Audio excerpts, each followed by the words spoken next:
금요일 새벽 기도회 우리 시작합니다. 신앙 고백하겠습니다. 나는 전능하신 아버지 하나님 천지의 창조주를 믿습니다. 나는 그의 유일하신 아들 우리 주 예수 그리스도를 믿습니다. 그는 성령으로 잉태되어 동정녀 마리아에게서 나시고 본디오 빌라도에게 고난을 받아 십자가에 못 박혀 죽으시고 장사된 지 사흘 만에 죽은 자 가운데서 다시 살아나셨으며 하늘에 오르시어 전능하신 아버지 하나님 우편에 앉아 계시다가 거기로부터 살아있는 자와 죽은 자를 심판하러 오십니다. 나는 성령을 믿으며 거룩한 공교회와 성도의 교제와 죄를 용서받는 것과 몸의 부활과 영생을 믿습니다. 아멘. 찬송가 200장 우리 부르시고 말씀 보죠.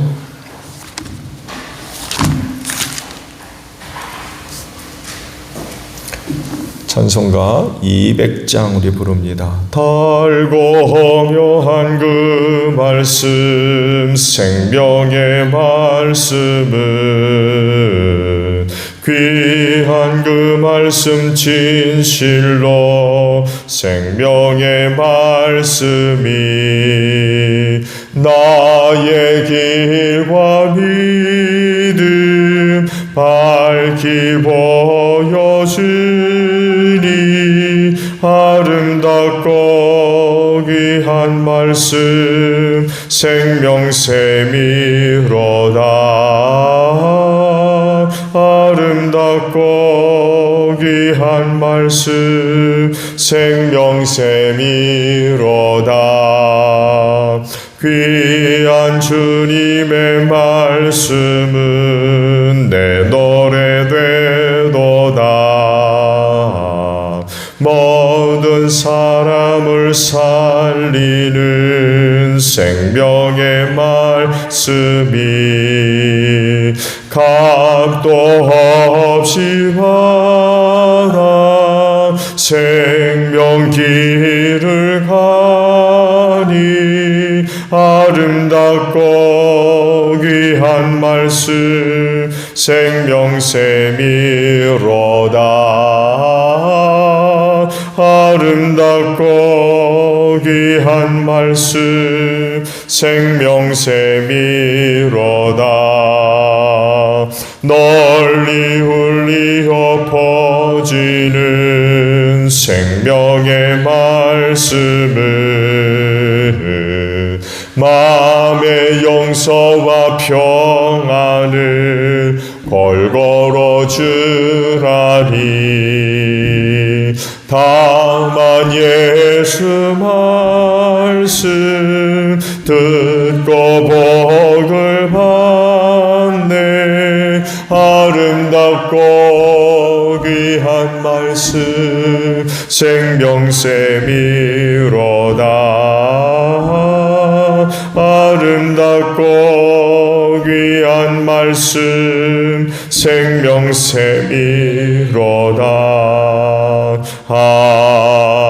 아멘. 말씀을 봅니다. 예레미야 36장 20절로 마지막 절까지 보겠습니다.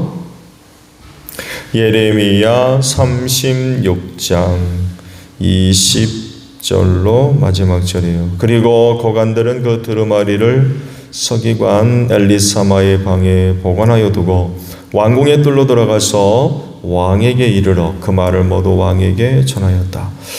전하는 말을 들은 왕은 여우디를 보내어 그 두루마리를 가져오게 하였다. 여우디가 서기관 엘리사마의 방에서 그 두루마리를 가져다가 왕과 왕의 곁에 서 있는 모든 고관들 앞에서 낭독하여 들려주었다. 그때는 9째 딸이어서 왕이 겨울 별관에 머물렀으며 왕 앞에는 불피운 난로가 놓여 있었다.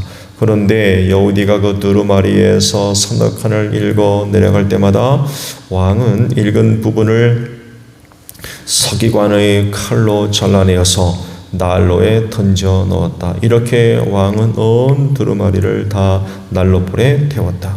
그런데 왕과 그의 신하들 모두가 이 말씀을 다 듣고 나서도 두려워하거나 슬퍼하면서 자기들의 옷을 찢지 않았다.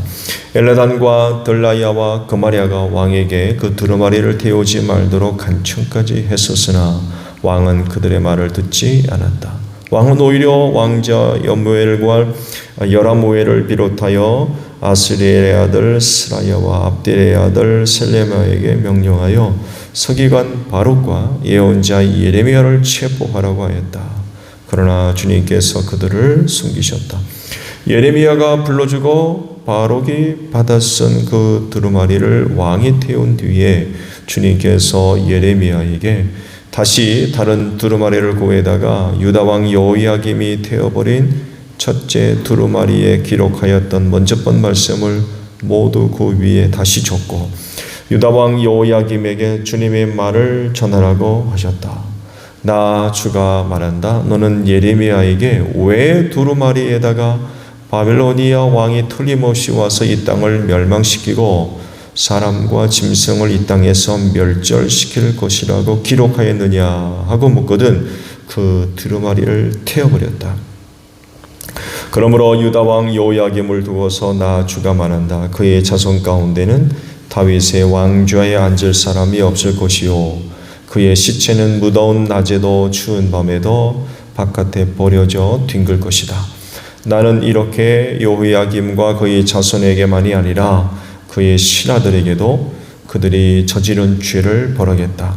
그뿐만 아니라 예루살렘 주민과 유다 사람에게 내가 경고하였으나 그들이 믿지 않았으므로 내가 모든 재앙을 그들에게 내리겠다.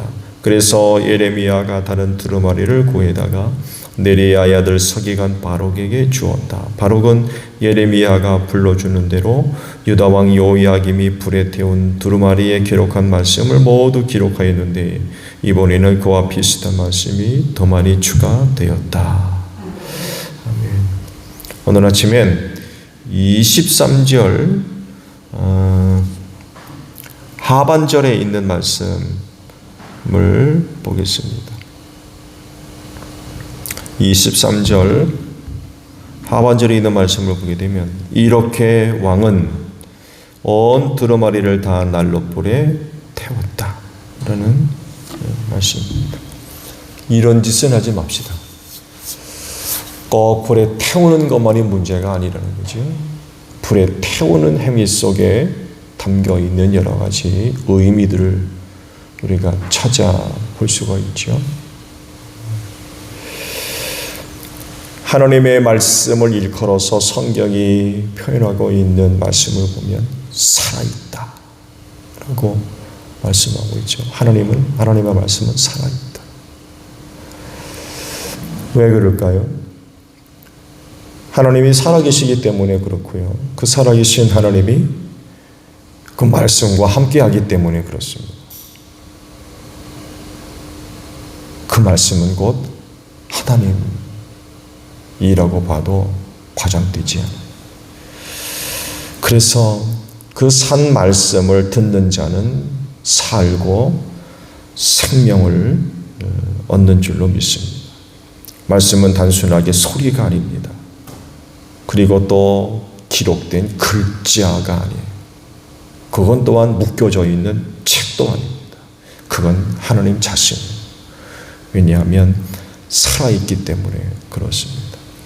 하나님께서 하신 말씀이기 때문에 언제나 살아있어서 그대로 이루어지기 때문에 그렇습니다. 대상 가리지 않습니다. 시간 따지지 않습니다. 장소 구분하지 않습니다. 그 말씀과 하나님이 함께하기 때문에 언제, 누구, 상황 가리지 않고 그대로 이루어집니다. 언제나 살아서 그대로 적용이 되고 이루어지기 때문에 그 말씀은 살았다, 살아있는 말씀이다 라고 이야기해도 과장되지 않습니다. 그래서 문제는 두 가지예요.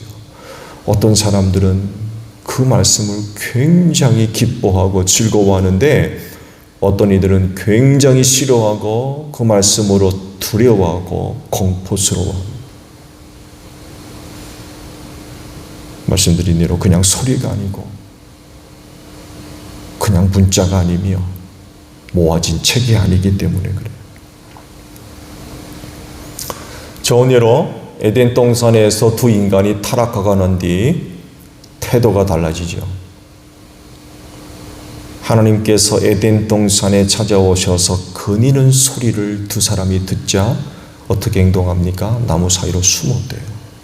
말씀 보면 두려워서. 하나님으로부터 나오는 소리가 두려운 거예요. 왜 이렇게 돼야 되죠? 하나님으로부터 나오는 소리가 기쁨이 돼야 되고 즐거움이 돼야 되고. 여러분 집에 짐승 키우십니까? 자기에게 밥 주는 사람, 차 오는 소리, 발자국 소리만 들어도 꼬리가 빠지도록 흔들어요.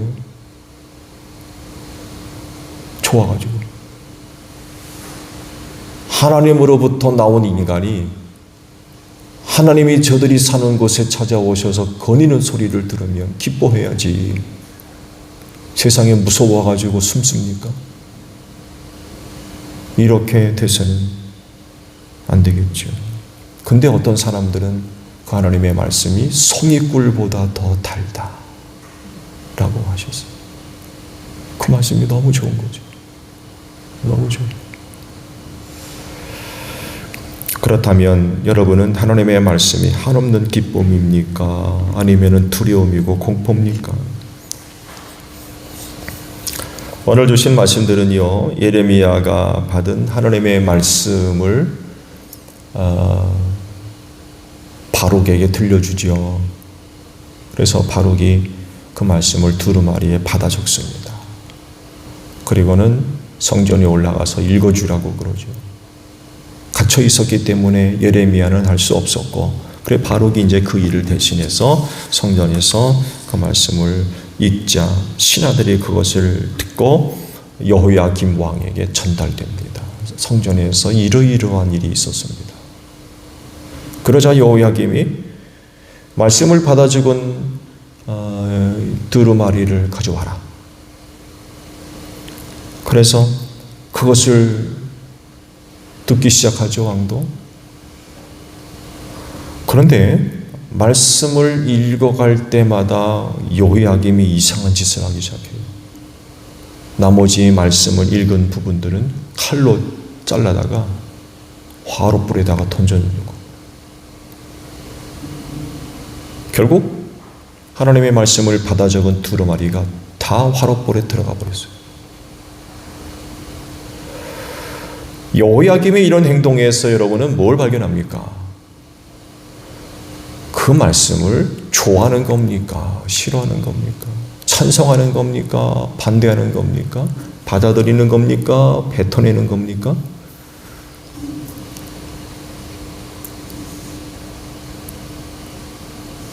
그래서 하시는 말씀이 그 말씀을 들을 때에 왕과 신하들이 옷을 찢지 않았다고 그래요. 그 말씀으로 인하여 두려워하거나 슬퍼하지도 않았대요.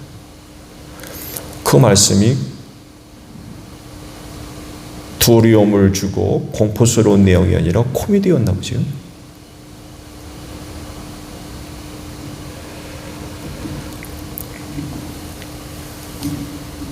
예레미야가 하나님으로부터 받은 말씀, 그리고 받아 적은 그 두루마리의 성경은 남유다가 겪을 하나님의 심판이 기록되어 있었죠.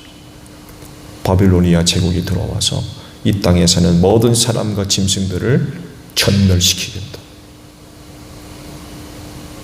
이런 말씀의 내용, 그것만 있겠습니까? 당연히 당시 남유다가 저질렀던 죄악의 내용들을 고발하는 그런 그 내용들이었죠. 이게 싫은 거예요. 이게 싫은 거예요. 자기들이 지금 누구며 어떤 사람들인가를 그 말씀에서 낱낱이 고발하고 그 말씀으로 인하여 자신들의 정체가 환히 드러나거든요. 하나님의 말씀이 바로 이런 역할을 하잖아요. 자기가 누군지, 물론 하나님 앞에서 누군지, 뭐하는 사람인지, 어떤 상태인지 그대로 다 드러나잖아요. 그게 싫은 거예요. 당시 여호야김이 하나님을 신앙하는 믿음이 얼마나 없었으면 세상에 하나님으로부터 받아 적은 두루마리 성경을 불에 태웁니까? 끔찍한 일이죠. 정말 하나님을 신앙하는 믿음 눈꼽만큼도 없는 거죠. 그러니 두려워하겠습니까? 하나님을 두려워하겠어요? 두려워하지 않으니까 그런 짓을 하는 거죠. 그래도 위로가 되는 건 그들 가운데 몇몇은 여호야김이 그런 건 못된 짓을 하는 것을 하지 말라고 그러지요. 하나님의 말씀인데 그거 태우지 마십시오. 그래도 그런 사람들이 있다는 게 말씀을 보면서 좀 위로가 됩니다만 해도 여하간의 대부분의 사람들, 왕을 비롯해서 대부분의 사람들은 전혀 하나님을 두려워하지도 않고 섬기는 신앙도 눈꼽만큼도 없는 그런 사람들이었던 거죠. 두루마리, 하나님의 말씀을 받아 적은 두루마리 성경을 불에 태우는 것, 눈 꼼짝도 하지 않아요.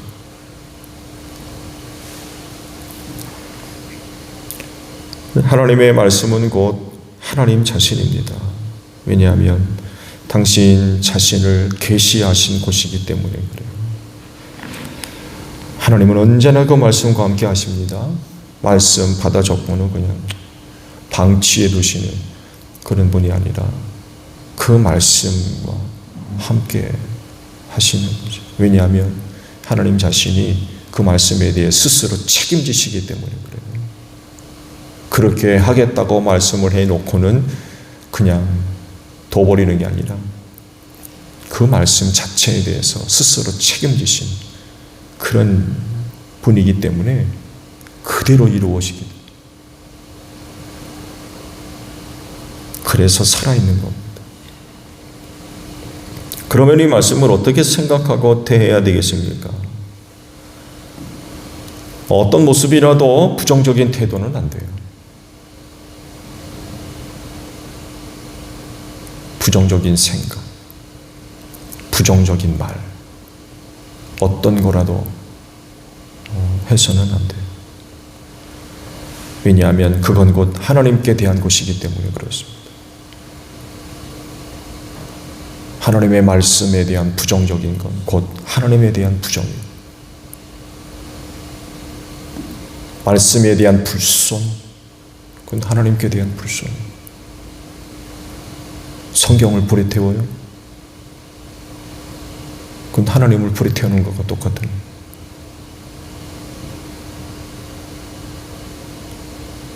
그래서 어떤 모습이라도 부정적인 그런 모습은 안 됩니다. 그리스도인은 언제나 그 말씀에 아멘하는 사람입니다. 왜냐하면 그분을 사랑하고 또한 섬기며 믿는 사람이기 때문에 그래요. 그래서 그분이 하시는 모든 말씀을 항상 좋아하는 사람이 그리스도인이에요. 송이꿀보다도 더 단 맛을 느낄 줄 아는, 무슨 말씀이 됐든 그 말씀은 항상 내 입에 단, 그들이 바로 그리스도인이라고 하는 것입니다. 무슨 말씀이 되었든지 간에 부정하지 않고 싫어하지 않으며 기쁘게 생각하는 사람, 그들이 바로 그리스도인입니다. 그럴 수밖에 없는 이유는 하나님을 사랑하고 하나님 또한 자기를 사랑하시는 줄 알기 때문에 그래요. 그러니까 그분이 무슨 말씀을 하든 항상 기쁜 거, 좋고. 왜? 내가 사랑하고 그분이 나를 사랑하는 줄 알기 때문에. 근데 무슨 말씀을 하든 이 말씀은 좋아하고 저 말씀은 싫어하고 이 말씀은 달고 저 말씀은 씁니까? 그럴 수가 없는 거예요. 여러분, 말씀 사랑합시다.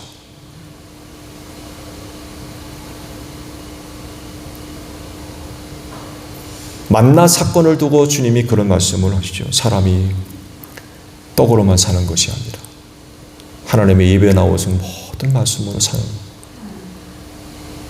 그러려면 그 말씀을 어떻게 해야 되겠어요?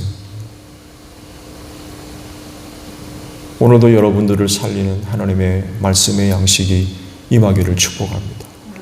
그래서 오늘도 그 말씀으로 사는 여러분들이 되시기를 바랍니다. 주기도문 하겠습니다. 하늘에 계신 우리 아버지, 아버지의 이름을 거룩하게 하시며 아버지의 나라가 오게 하시며 아버지의 뜻이 하늘에서와 같이 땅에서도 이루어지게 하소서.